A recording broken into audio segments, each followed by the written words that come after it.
Kalau kita tarik dari sisi ekonominya begitu, mungkin bagi Indonesia bridge ini merupakan opsi yang bisa dicoba dari sisi ekonomi gitu, karena pasarnya luas begitu. Nah, yang menarik juga saya kira ada arus baru. Arus barunya itu adalah negara-negara Timur Tengah begitu berbondong-bondong mau gabung bridge gitu ya. Ini gejala apa kan begitu? Iya. Nah, kelebihan Pak Prabowo adalah dia memiliki kemampuan untuk membaca geopolitik. Indonesia sudah mulai menggunakan pengaruhnya ya untuk menunjukkan bahwa posisi Indonesia adalah ingin menjadi pemain di kawasan.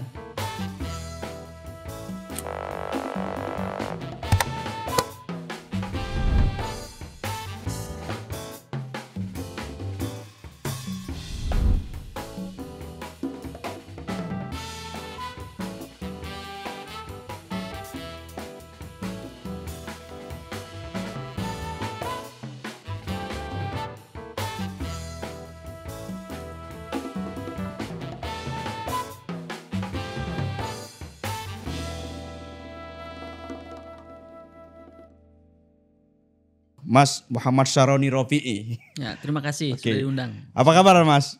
Alhamdulillah sehat.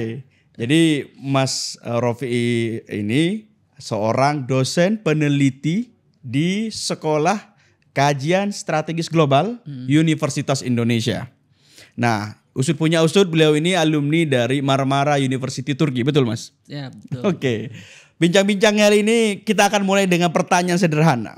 Soal bagaimana Pak Prabowo melangkah di tengah kancah internasional. Dan tidak lupa pula pasti ada kata kunci hari ini kita akan obrol tentang bridge.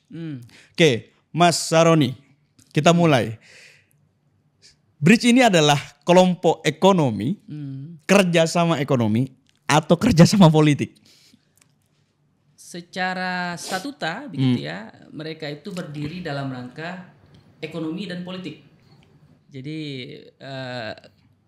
latar belakang mereka berdiri memang sebagai penyeimbang, oposan atau kekuatan alternatif atas status quo gitu ya. Jadi pendirinya itu kan ada Brazil, Rusia, India, China dan South Africa gitu ya, secara alfabet gitu ya, secara urutan.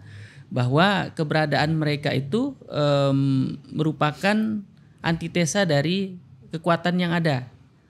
Sehingga ketika mereka membangun bridge, tentu motivasinya ingin memaksimalkan ekonomi mereka dan bisa bekerja sama secara politik untuk mengimbangi Amerika.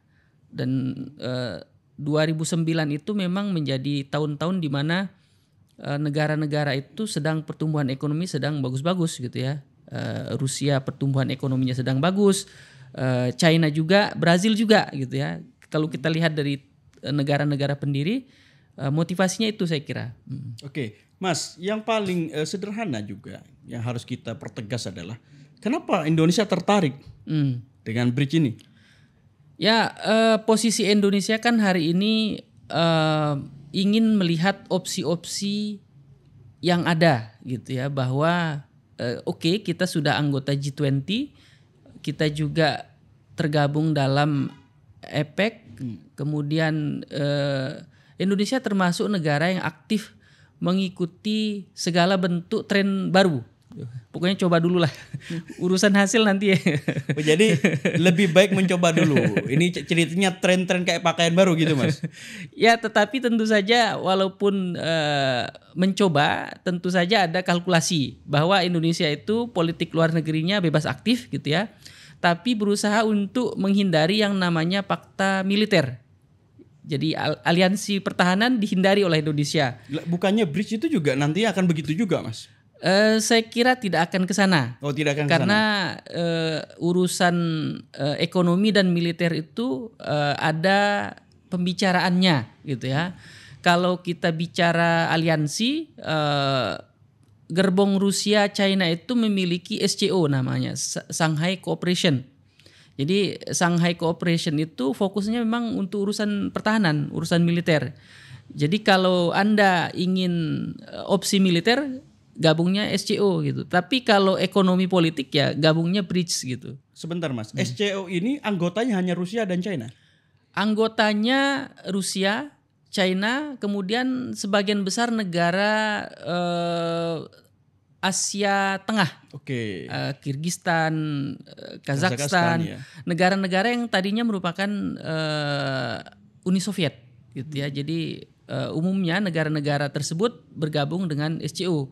Dan lagi-lagi memang patronnya itu ya Rusia dan China gitu ya. Dan mereka memang fakta militer yang sudah terbentuk lama dan beberapa negara coba untuk bergabung. Seperti Turki coba-coba aja gitu, tapi tidak serius karena Turki dia anggota NATO. Sekali waktu dia mengatakan udah saya gabung SCO saja, itu dalam rangka menggertak gerbong Barat itu karena Turki kan dia bermain dua kaki gitu ya. Ada nggak sih Mas yang Mas baca gitu? Kenapa Pak Prabowo lewat Menlu Sugiono mencoba untuk menawarkan diri dengan ketertarikan lah waktu di Uzbekistan kalau nggak salah pertemuan itu. Kemudian ada keterkaitan itu mungkin apakah ada kelemahan ekonomi Amerika yang kemudian melihat bahwa oh enak juga nih kalau kita gabung sama BRICS gitu misalnya. Oke, kondisi saat ini memang ada realitas baru. Realitas barunya adalah kekuatan ekonomi itu tidak berpusat di Amerika semata, tidak berpusat di Eropa semata gitu ya. Krisis finansial global tahun 2008 begitu menunjukkan bahwa Amerika dan Eropa itu kropos gitu ya secara ekonomi begitu, sehingga kehadiran kekuatan baru di luar kekuatan status quo ini bisa menjadi alternatif untuk negara-negara gitu ya. Secara ekonomi kita hitung gitu ya, Cina ini kan menjadi kekuatan atau raksasa baru gitu ya, raksasa baru yang telah menancapkan kukunya di berbagai negara melalui Belt Road Initiative gitu ya. Yeah. Dia ke Asia, dia ke Eropa, dia ke Timur Tengah dan Afrika. Jadi China ini menawarkan investasi dan investasinya itu berwujud infrastruktur gitu ya. Jadi negara-negara di Afrika itu sangat tertarik dengan model Cina karena kalau Anda butuh dana, Cina itu tidak butuh banyak syarat. Yang penting ada komitmen, investasi diberikan gitu ya. Sehingga itu membuat negara-negara Afrika tertarik dengan China gitu ya. Itu China. Kemudian yang kedua ada Rusia. Rusia secara politik dia merupakan anggota DKPBB gitu ya. Kemudian Rusia ini juga secara ekonomi kategorinya big ten lah ya, 10 besar dunia. Itu adalah kenyataan yang tidak bisa diabaikan begitu. Dan secara politik internasional Rusia itu penantang bagi Amerika kan begitu. Itu yang kedua. Nah, yang ketiga ada India. India juga termasuk pemain penting di kawasan Asia begitu ya. Mereka secara politik sangat aktif di kawasan Asia Tengah dan sekitarnya begitu. Kemudian South Africa gitu ya. Jadi negara founding member gitu ya yang mendirikan BRICS ini sangat bervariasi.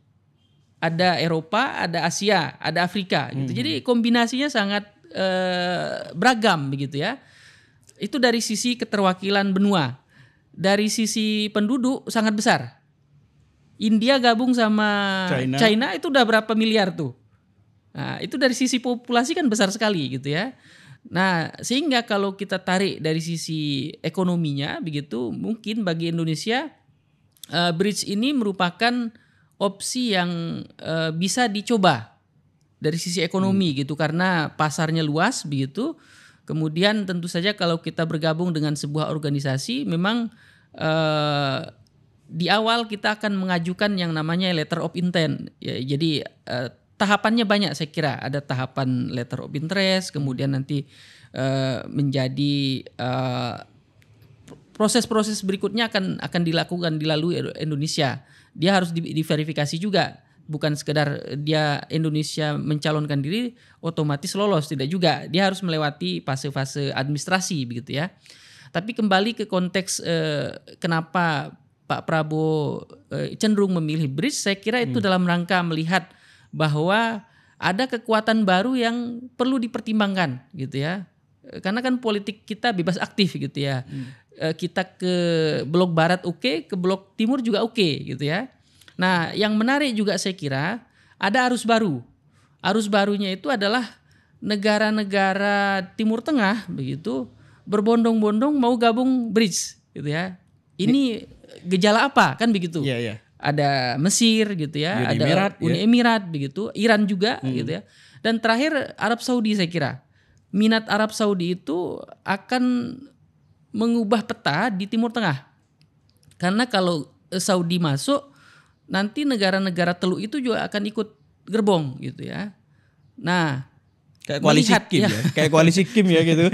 Melihat fenomena yang demikian, Indonesia sepertinya wah ini orang rame-rame masuk kayaknya menarik juga ini gitu. Sehingga BRICS sebagai organisasi dia tumbuh dan berkembang gitu ya. Dan tentu saja karena spesifik BRICS itu adalah bicara tentang ekonomi politik, saya kira tidak ada masalah berarti bagi Indonesia. Nah, memang selanjutnya adalah periode berikutnya ini respon Amerika itu juga menentukan gitu ya. Apalagi Trump terpilih itu juga akan berpengaruh. Saya dengar bahwa Trump kayaknya akan menaikkan hampir taxnya sampai 100% untuk perdagangan itu, Mas. Nah, kalau kita lihat itu gimana, Mas? Ya, saya kira stylenya Trump memang begitu ya. Dia kan latar belakang pedagang begitu, bahwa pendekatan ekonomi itu efektif untuk menekan orang gitu ya. Dulu pada saat Trump menjadi presiden, dia mengkampanyekan perang dagang melawan China gitu ya. Salah satu yang dilakukan adalah menghambat izin dari Huawei di Amerika dulu kan. Jadi perusahaan China Huawei itu ingin membangun 5G di Amerika. Tapi diblok oleh Trump. Nggak boleh karena ini masalah keamanan data. Ini masalah kedaulatan. Akhirnya nggak jadi itu kan. Nah, secara politik sebetulnya itu dalam rangka mencegah Cina berkembang gitu ya. Nah, kemudian yang lainnya saat Trump mengkampanyekan perang dagang, dia juga ingin mengirim pesan bahwa kalau Anda berhadapan dengan Trump, konsekuensinya seperti Cina gitu ya, bahwa kami akan menekan, kami akan menaikkan tarif gitu ya, dan seterusnya. Dan ya sudah, kalau sudah perang dagang kan negara-negara itu akan kuat-kuatan amunisi gitu ya. Jadi kalau dia menaikkan tarif, jadi saya juga naikkan tarif kan gitu. Jadi produk Anda masuk ke negara saya nanti pajaknya tinggi. Begitu juga sebaliknya kan begitu cara kerja perang tarif. Nah, kalau Trump mengatakan 100%, ya kita lihat saja nanti gitu ya. Konsekuensinya pasti ke produk Amerika juga. iPhone yang tadinya 5 juta, kalau 100% bisa 10 juta nantinya kan begitu. Apakah pengusaha Amerika siap dengan konsekuensi itu? Nah, saya kira gertak-menggertak itu saya kira biasa juga dalam politik internasional. Mas, ini yang paling juga harus kita pikirkan, pilihan membuat mata uang. Mata uang bersama lah. Kan sebetulnya yang ditakutkan adalah penggantian dedolarisasi. Kan itu yang jadi pertanyaan utama adalah kalau kemudian Indonesia tertarik itu masuk, kan kemudian Indonesia harus mengubah itu. Minimal harus membiasakan diri lah. Nah, apa yang membuat BRICS ini akhirnya memilih untuk mencoba untuk mata uang baru? Oke, kalau kita bicara mata uang baru begitu, saya kira prosesnya akan panjang gitu ya. Kita ambil contoh Uni Eropa gitu ya.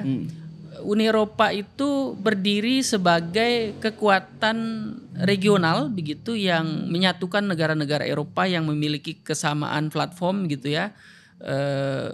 Tadinya mereka asosiasi negara penghasil metal, besi baja di Eropa, dan pada akhirnya menjadi komunitas besar yang seperti negara begitu. Nah, kemudian mereka untuk menciptakan ekonomi yang efektif gitu, maka dihadirkan yang namanya mata uang euro gitu ya. Jadi mata uang euro dianggap sebagai pemersatu dan itu dianggap bisa mengakselerasi pertumbuhan ekonomi Uni Eropa begitu ya. Dan dalam prosesnya mereka harus mendapatkan persetujuan dari semua negara begitu. Dan pada akhirnya memang Uni Eropa memutuskan euro sebagai mata uang bersama gitu ya. Dan untuk negara-negara yang baru bergabung diberi kesempatan untuk menggunakan dua mata uang lokal sama euro. Jadi kalau kita misalkan yang masih menggunakan dua mata uang itu ada Polandia, kemudian Ceko gitu ya, di Slovakia, Ceko itu zloty kalau nggak salah nama mata uangnya. Jadi kalau kita ke sana kita belanja pakai euro, nanti kembaliannya bisa euro, bisa zloty. Ada dua mata uang di sana. Nah, jadi secara operasional begitu cara kerjanya. Tapi kalau sudah negara itu 100% menggunakan dolar, berarti dia harus siap dengan semua konsekuensinya gitu ya. Memutus diri dengan mata uang sendiri dan menggunakan mata uang bersama yaitu euro. Nah, kemudian selanjutnya ketika euro diadopsi, semua negara harus menggunakan euro. Nah, kalau itu dipraktekkan di bridge, saya kira akan susah gitu ya, karena butuh komitmen semua negara gitu ya.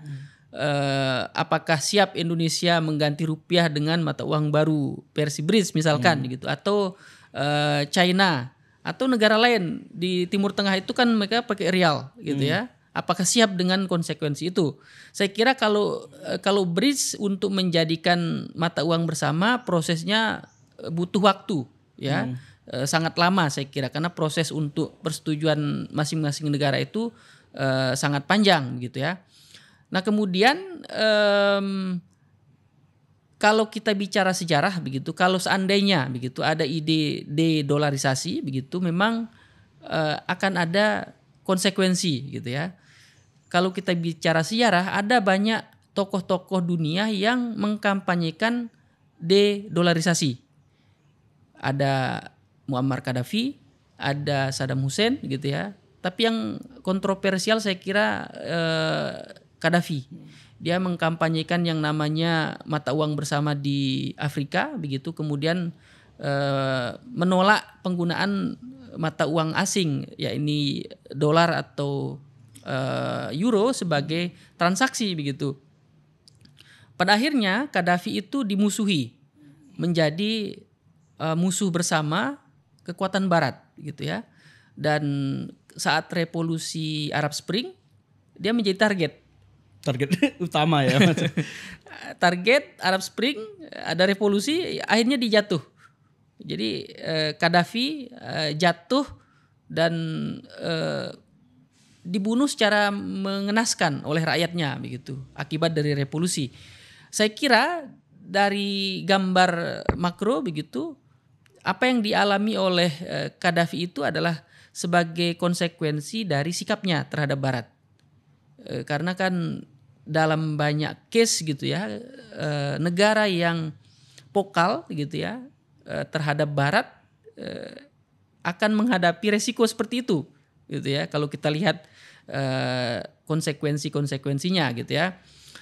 Tetapi kalau sekarang gitu ya, yang terjadi kan tidak state by state sekarang ini. Kalau dulu Gaddafi terus Saddam Hussein gitu, tapi sekarang komunal. Ada China, ada Rusia gitu ya. Yang masing-masing ini tidak bisa dijatuhkan begitu saja begitu, karena mereka sistemnya kuat begitu. Sehingga yang kita lihat ke depan ini tentu saja kuat-kuatan amunisi gitu ya. Bahwa Barat sekalipun tidak bisa mendikte kekuatan alternatif ini secara mudah gitu ya. Karena kalau kita bicara head to head gitu ya, Amerika begitu ingin menekan Rusia dengan instrumen ekonomi, instrumen militer. Nyatanya sekarang mereka perang 1 tahun itu nggak selesai. Bahkan Rusia itu dalam skenarionya itu perang 10 tahun. Nah, itu masih mampu gitu. masih Bang, mampu. Mereka sudah mempersiapkan diri untuk perang gitu ya. Perang di Ukraina itu disetting 10 tahun. Nah, sementara kekuatan barat teriak-teriak nih kan si Zelensky itu. Mana bantuan amunisi gitu ya. Sementara barat mengatakan udah kamu perang aja gitu ya. Amunisinya tunggu aja gitu ya. Jadi kalau kita lihat peta hari ini begitu, kekuatannya itu bersifat kolektif. Jadi sehingga barat tidak akan mudah untuk menggoncang yang namanya bridge gitu ya. Kalau dulu kan satu persatu Gaddafi, Saddam Hussein gitu ya, mereka kan bukan kekuatan kolektif. Jadi dijatuhkan cukup dengan mudah ya, Mbak? Skenario revolusi jatuh dengan mudah. Tapi sekarang negara-negara yang tergabung dalam bridge ini diisi oleh para tokoh-tokoh gitu, tokoh-tokoh besar gitu ya, sehingga untuk mengancamnya tidak mudah gitu ya. Mereka punya instrumen untuk melawan. Itu saya kira yang menarik. Jadi sangat menarik juga pernyataan Putin itu. Kalau Putin bilang sebenarnya kita bukan benci dolar atau benci barat gitu, tapi barat nampaknya membatasi penggunaan dolar kita. Alternatifnya mungkin ya kita harus bikin uang karena tidak ada jalan lain. Iya. Oke. Kemudian kayaknya bridge ini juga sebetulnya kalau berdasarkan GDP atau penghitungannya kayaknya di atas J7 juga, negara-negara J7 kayaknya terlewatkan oleh bridge ini, Mas. Jadi ya yang kita juga ingin tanyakan ke Mas adalah Pak Prabowo ini kan sebetulnya ingin berusaha menjadi pemain baru. Selama 10 tahun kayaknya Pak Jokowi tidak pernah hadir ke sidang PBB juga kayaknya. Ini kayaknya lebih banyak diwakili Bu Menlu Retno kayaknya. Nah hari ini mungkin kayaknya Pak Prabowo ingin mengambil alih menjadi presiden sekaligus Menlu sekali ya. Oh ya. Tanggapan Mas bagaimana kaca pendekatan 10 hari perjalanan di luar negeri itu? Ya, saya kira kalau kita lihat dari latar belakang Pak Prabowo kan latar belakangnya Kopassus begitu ya, pernah menjadi jenderal di TNI begitu dan menduduki posisi-posisi strategis di TNI gitu ya. TNI yang sudah duduk atau paling tidak sudah jenderal gitu ya, paling tidak sudah melewati berbagai macam pendidikan di rawa-rawa itu udah pasti gitu. Tapi intelijensia juga mereka dilatih gitu ya. Artinya Pak Prabowo ini kan orang yang paham strategi gitu. Nah kelebihan Pak Prabowo adalah dia memiliki kemampuan untuk membaca geopolitik, gitu ya. Latar belakang militer membantu Pak Prabowo untuk mendeteksi atau membaca kecenderungan politik global gitu ya. Dan Mas Melki perlu ketahui bahwa Pak Prabowo 5 tahun terakhir itu kan Menhan, Menteri Pertahanan. Menteri Pertahanan itu kan triumvirat dalam sistem republik gitu ya, bahwa selain presiden, Menlu, Mendagri, Menhan itu kan kunci gitu ya. Nah Pak Prabowo selama menjadi Menhan itu punya akses untuk bertemu pemimpin negara. Jadi selama menjadi Menhan itu kan Pak Prabowo ketemu Presiden Prancis Emmanuel Macron gitu ya, ketemu Presiden Turki Erdogan, ketemu Joe Biden dan pemimpin-pemimpin lainnya gitu ya. Urusannya urusan pertahanan begitu. Tapi kan pertemuan-pertemuan itu membuat Pak Prabowo terbiasa dengan lingkungan global ini gitu ya. Nah kemudian selanjutnya sebagai presiden sekarang begitu, tentu Pak Prabowo punya agenda-agenda strategis gitu ya, bahwa 5 tahun ke depan itu agenda kita apa gitu. Dan saya kira yang menjadi highlight adalah kalau kita lihat rute gitu ya, Pak Prabowo kan pertama itu rutenya ke China, bahwa ada keperluan atau kebutuhan mendesak, kata Pak Prabowo kan, sebetulnya saya itu ingin di dalam negeri saja, tetapi kekuatan-kekuatan besar mengundang, maka saya harus berangkat, kan begitu kata Pak Prabowo dalam pidatonya. Sehingga Pak Prabowo berangkat, rute pertama adalah ketemu Xi Jinping di Cina, mendapatkan resepsi yang luar biasa. Penghormatannya itu prajurit yang dibariskan itu sangat besar begitu. Itu juga menunjukkan bahwa penghormatan terhadap Indonesia juga grade-nya naik begitu ya. Jadi Pak Prabowo sebagai presiden diterima begitu rupa begitu, dan setelah pertemuan dengan China ada banyak MOU gitu ya, kesepakatan ekonomi gitu ya, dan itu bagian dari investasi. Secara politik bahwa Pak Prabowo sudah bisa merangkul kekuatan besar dunia yaitu China. Rute berikutnya Pak Prabowo ke Amerika gitu ya. Ketemu dengan Joe Biden, ketemu dengan Trump. Dengan Trump itu by phone gitu ya. Say hello karena Trump kan baru terpilih. Dia secara administrasi belum menjadi presiden. Presiden hari ini adalah Joe Biden, sudah bertemu dengan Joe Biden juga dan ketemu dengan petinggi-petinggi di sana gitu ya. Dan di Amerika Pak Prabowo juga diterima dengan baik begitu ya. Penerimaannya tidak ingin kalah dengan penerimaan yang di Cina gitu. Artinya Indonesia secara nature memang dari dulu itu selalu punya potensi untuk diistimewakan. Nah, karena kan kita ini kekuatan besar Pak di kawasan ini. Kita ini tokoh ASEAN gitu ya. Sehingga kalau negara-negara itu ingin merangkul ASEAN ya rangkul Indonesia. Kunci itu. Karena kunci. Ya, jadi Jakarta itu kunci. Nah, kira-kira begitu ya. Nah, rute berikutnya Amerika, setelah itu ke Brazil, itu pertemuan APEC, iya. Pertemuan APEC gitu ya. Setelah pertemuan APEC di Brazil, ada pertemuan G7 gitu ya. Dan setelah itu ke Inggris, ketemu kekuatan Inggris. Inggris ini juga tokoh di Eropa gitu ya. Kemudian ke Timur Tengah, ke Uni Emirat, kemudian kembali ke Jakarta. Jadi kalau kita lihat rute itu, Indonesia ingin mengirim pesan bahwa Indonesia itu masih seperti dulu. Doktrinnya itu bebas aktif tidak berubah gitu ya. Jadi menunjukkan bahwa aku diterima nih loh gitu. Iya. Kira-kira begitulah Mas ya. Iya. Jadi rute itu menunjukkan bahwa Indonesia itu bisa berteman dengan siapa saja. Ya. Jadi berteman dengan siapa saja, saya kira itu. Tapi ada, Mas masih lihat dan dengar bahwa ada suatu pemberitaan lah di Ekonomis gitu kan. Oh ya. Viral kemarin itu kan. Oh. Bahwa katanya mau standing, kok masih halo sir, masih ngemis, masih apa gitu. Ada pernyataan yang kayak satir lah. Tapi sebetulnya kalau tafsiran Mas, apakah betul kepemimpinan Pak Prabowo ini nanti sebetulnya ingin independen menjadi sebagaimana yang diucapkan, I'm here, saya di sini dan saya ingin jadi pemain gitu. Cukup nggak Mas kekuatan dan amunisi kita untuk berkolaborasi di tengah gelombang dunia yang cukup keras ini gitu? Ya, pertama dari sisi figur gitu ya, Pak Prabowo kan presiden begitu ya, presiden yang ingin mengembalikan reputasi Indonesia di panggung global gitu ya. Jadi Pak Prabowo menjadi leading sektor atau prime mover gitu ya untuk urusan politik dalam dan luar negeri kan begitu. Jadi urusan yang sifat-sifatnya distribusi kekuatan atau kekuasaan itu diberikan kepada Menlu gitu ya, Mendagri dan seterusnya begitu ya.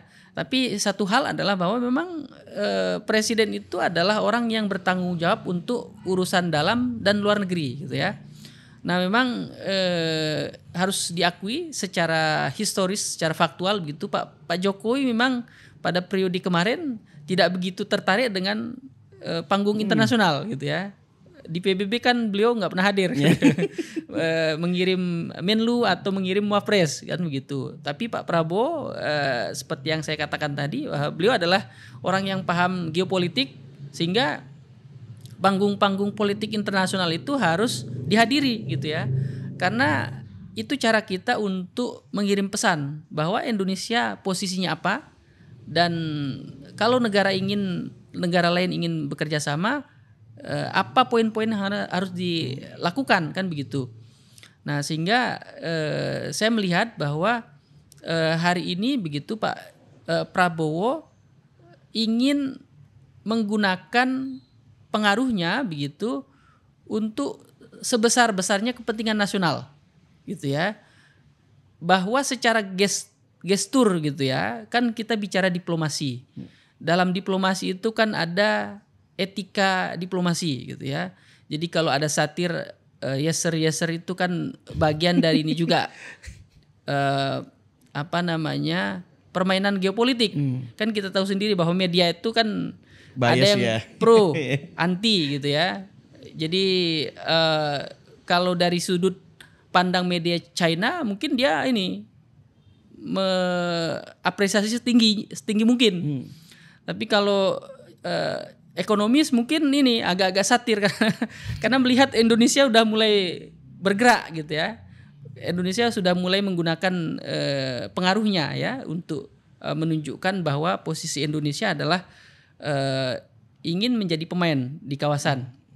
Dan memang secara DNA gitu ya. Kita bicara DNA. Secara DNA kita itu memiliki kemampuan untuk mengorkestrasi kawasan ini gitu.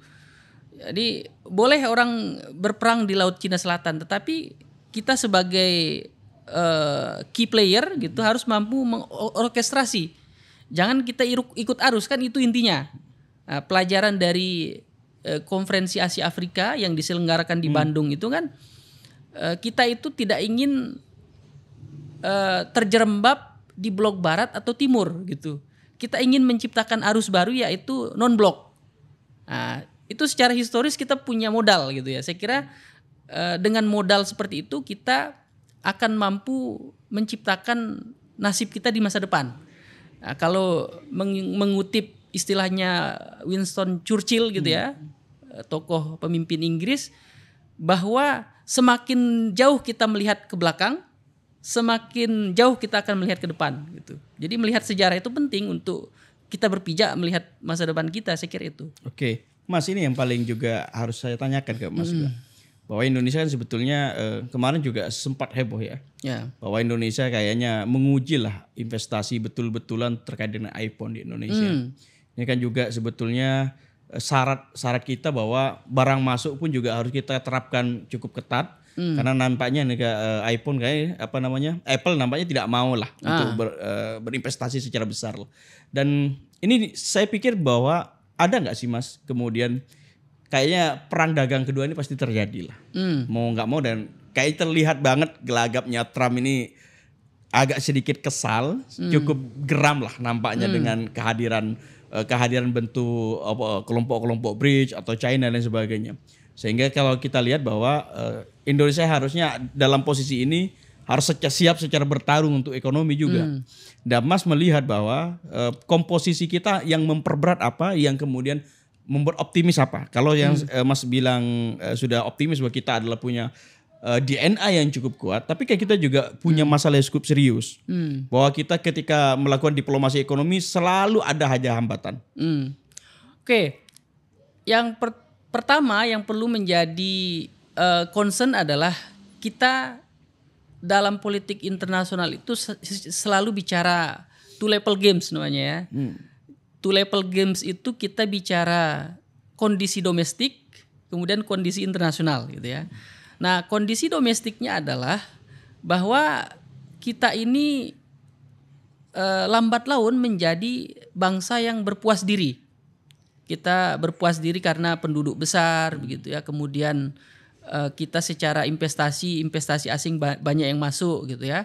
Dan kita karena merasa puas diri kita tidak berbenah gitu. Sehingga hal-hal yang sifatnya urusan domestik itu lambat laun diambil alih oleh negara tetangga. Ambil contoh Vietnam gitu ya. Vietnam itu sekarang menjadi negara yang paling banyak menyerap investasi internasional. Karena di sana buruh murah, izin mudah, gampang dan seterusnya gitu ya.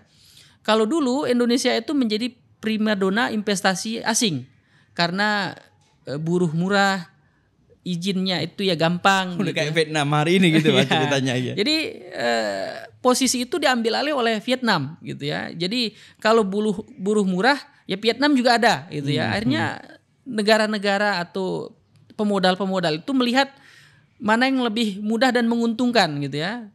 Di Indonesia kecenderungannya begitu walaupun pemerintah sudah ngotot izin itu 1 hari jadi, tapi realitasnya kan investor itu datang harus berurusan dengan pemerintah pusat, pemerintah daerah, belum lagi pengganggu-pengganggu yang penyamun daratan gitu. yang tidak terdeteksi gitu ya. Pemerintah sudah berusaha itu lebih baik ya dibanding tahun-tahun sebelumnya begitu. Tapi realitasnya adalah tetangga juga ini lebih agresif gitu. Dalam hal ini Vietnam gitu ya. Sehingga domestik ini harus dibenahi gitu ya. Domestik ini harus dibenahi. Kalaupun izin itu dianggap cepat ya harus dibuat pasti cepat begitu. Kemudian untuk isu pekerja gitu ya. Karena isu pekerja ini juga kalau dulu kita dianggap negara yang banyak menghasilkan skillful labor gitu ya, pekerja yang memiliki skill baik gitu ya. Tetapi belakangan image itu diambil alih oleh Vietnam, kemudian Bangladesh gitu ya. Itu yang menjadi concern. Sehingga pada titik itu kita harus berbenah gitu ya, membenahi urusan domestik ini. Nah, kemudian yang kedua aspek internasional, bahwa Trump ini kelihatannya nanti akan didukung atau dibantu oleh tim politik dan ekonomi yang seirama dengan dia. Dia sekarang misalkan mengangkat Elon Musk sebagai tim ekonomi, sebagai tim di kabinet lah ya. Dia mengambil Elon Musk sebagai menteri lah ya, menteri di kabinet. Kemudian dia juga mengambil tokoh-tokoh ekonomi begitu ya, veteran perang dan lain-lain. Dari komposisi yang ada begitu, memang kelihatannya Trump ingin mengulangi apa yang dilakukan di masa lalu. Kalau perang dagang, ya perang dagang yang terukur gitu. Oleh sebab itu kita harus siap-siap dengan konsekuensi bila Amerika mengkampanyekan perang dagang gitu ya. Dan Amerika kalau perang dagang itu kan akan menggunakan instrumen aliansi yang dia miliki gitu ya. Jadi katakanlah kalau kita ingin ditekan, berarti kita ditekan di area mana? Kalau kita selama ini mungkin ekspor bahan baku ke Amerika, berarti nanti dia akan menaikkan tarif gitu ya. Nah, kemudian dari sisi kita iPhone yang atau Apple gitu ya yang tidak patuh pada keinginan kita begitu.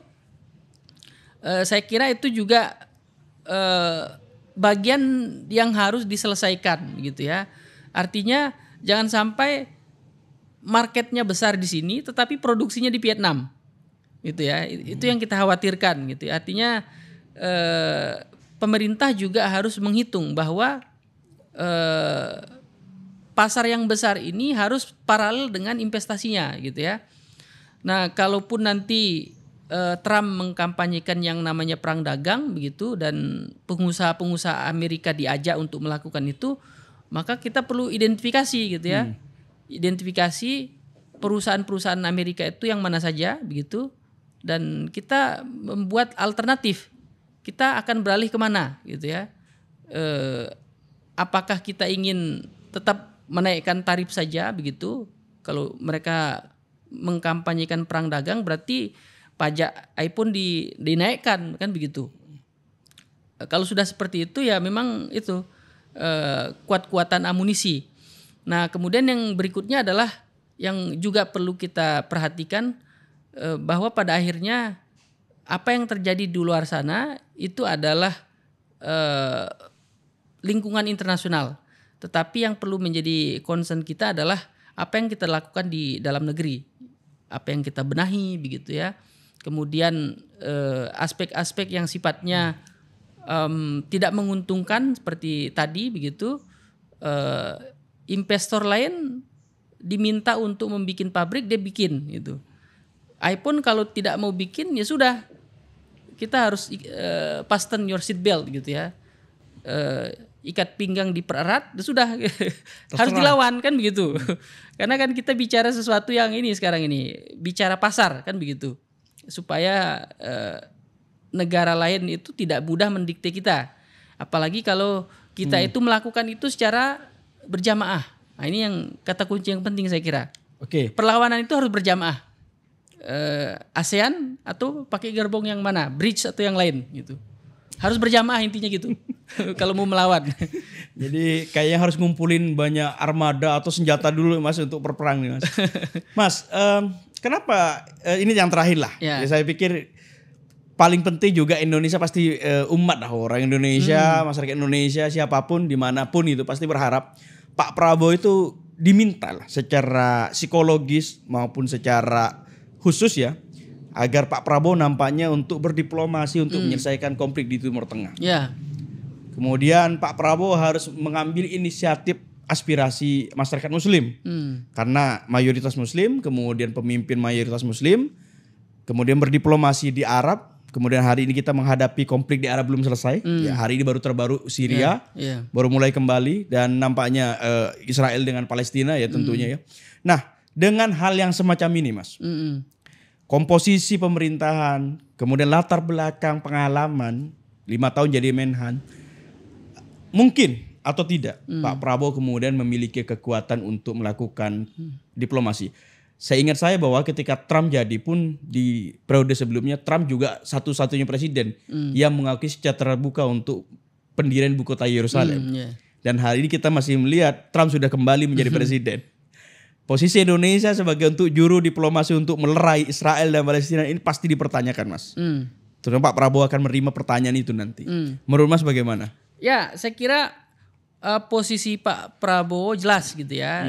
Sebelum beliau itu dilantik menjadi presiden, beliau sudah menyampaikan begitu ya di forum di Timur Tengah, termasuk di Shangri-La Forum di Singapura gitu ya, bahwa Barat harus diakui memiliki standar ganda gitu ya. Jadi Pak Prabowo secara terang-terangan mengatakan bahwa Barat itu menggunakan standar ganda. Jadi kalau pelanggaran terhadap hukum internasional itu dilakukan orang lain begitu, itu akan dikejar seperti yang dilakukan oleh Rusia, dikejar habis-habisan gitu. Di sisi lain, pelanggaran yang dilakukan oleh Israel di Palestina itu tidak diapa-apain gitu ya. Nah, secara tersirat Pak Prabowo ingin mengatakan bahwa Barat itu ya sudah seharusnya begitu mengakui kesalahan yang dilakukan selama ini gitu ya. Standar ganda Barat itu membuat dunia ini semakin runyam gitu ya. Nah, sehingga positioning Pak Prabowo saya kira ingin berada di garis hukum internasional, berada di tengah kan begitu. Nah, kemudian yang berikutnya Pak Prabowo secara aktif juga mengambil inisiatif nyata untuk urusan Timur Tengah, dalam hal ini Palestina. Mereka yang sakit gitu ya akan dirawat di Indonesia. Jadi kapal perang dikirim ke sana gitu, kemudian yang sakit diangkut kemudian dirawat di Indonesia. Artinya Pak Prabowo itu tanpa gembar-gembor sudah melakukan hal yang humanitarian gitu ya, isu kemanusiaannya dapat gitu ya. Nah, kemudian yang berikutnya Pak Prabowo itu kelebihannya gitu ya, memiliki akses terhadap pemimpin-pemimpin di Timur Tengah. Dengan pemimpin Jordan, Pak Prabowo itu CS gitu ya, teman baik gitu ya. Dan Jordan itu kan negara yang dekat dengan Israel. Artinya ketika Pak Prabowo ingin memaintain gitu ya atau memaksimalkan perannya di Timur Tengah, entah itu sebagai mediator atau membangun perdamaian, saya kira tinggal tunggu waktu saja gitu ya. Tunggu waktu kapan dan aktor-aktornya itu kelihatan saya kira. Jadi kalau Pak Prabowo ingin menghandle atau memaksimalkan perannya di Timur Tengah, aktor-aktor kuncinya itu sudah punya chemistry. Secara teritori Jordan itu dekat dengan Israel gitu. Artinya Pak Prabowo bisa menggunakan jalur itu. Jalur Jordan, jalur Saudi begitu ya, untuk menghandle isu Timur Tengah. Nah, ada yang lain juga Pak Prabowo juga saat kunjungannya ke Amerika gitu meminta kepada Menlunya Biden ya, si Blinken, Anthony Blinken, dia menanyakan bagaimana kondisi Palestina, apa yang Anda lakukan gitu ya. Dia ingin meminta ketegasan dari Amerika sikapnya di Timur Tengah. Nah, ala kulihal gitu ya, dari situasi yang seperti ini memang pada akhirnya begitu arus global hari ini itu menghendaki penghormatan terhadap hukum internasional. Bahwa ICC itu kan lembaga yang netral. Dia tidak bicara agama gitu ya. ICC itu secara netral mengatakan bahwa ada pelanggaran di Timur Tengah, di Palestina begitu. Oleh sebab itu ketika kita berpegang pada bendera kemanusiaan begitu, saya kira kita akan punya banyak teman. Jadi kalau Pak Prabowo ingin memainkan peran di Timur Tengah, saya kira cukup berpegang pada bendera internasional saja, bendera hukum internasional. Bahwa hari ini ada pelanggaran yang sistematis dan masif dilakukan oleh Israel, dan ICC juga mengkonfirmasi ada genocide. PM Netanyahu dan menhannya ditangkap. Itu perintah dari ICC. Artinya ini perintah dari Mahkamah Pidana Internasional. Ini adalah bendera yang bisa kita bawa bersama. Kalau kita berpegang pada bendera internasional, hukum internasional, berarti kita akan punya banyak teman yang seirama, sepakat dengan adanya hukum internasional. Jadi kalau kita berada di gerbong ini, saya kira posisi Indonesia akan aman. Saya kira itu. Jadi cukup menguntungkan ya Mas Yese, sebetulnya kesempatannya terbuka dan cukup optimis juga kalau kita lihat dengan payung yang Mas tawarkan tadi seperti ECJ, kemudian teritorial, perkawanan teritorial dengan beberapa daerah negara yang hari ini berkonflik lah di Timur Tengah. Oke Mas, terima kasih Mas Saroni. Terima kasih Mas ini Melki. cukup tegas, cukup dalam, saya pikir ini sudah melebihi 3 SKS kajian hubungan internasional, dan pastinya saya berharap bahwa konten kita itu pasti ditonton oleh teman-teman yang berminat dengan kajian global, kemudian geopolitik lah. Tapi yang pasti juga para jajaran pemerintah yang hari ini sedang banyak melakukan pekerjaan di bidang diplomasi internasional. Mas Saroni, terima kasih sudah datang di podcast kami, dan kita berharap Sama-sama. Mas Saroni bisa kembali lagi untuk bertukar cerita, pengalaman, kemudian analisa terkait dengan hubungan internasional bersama PRC.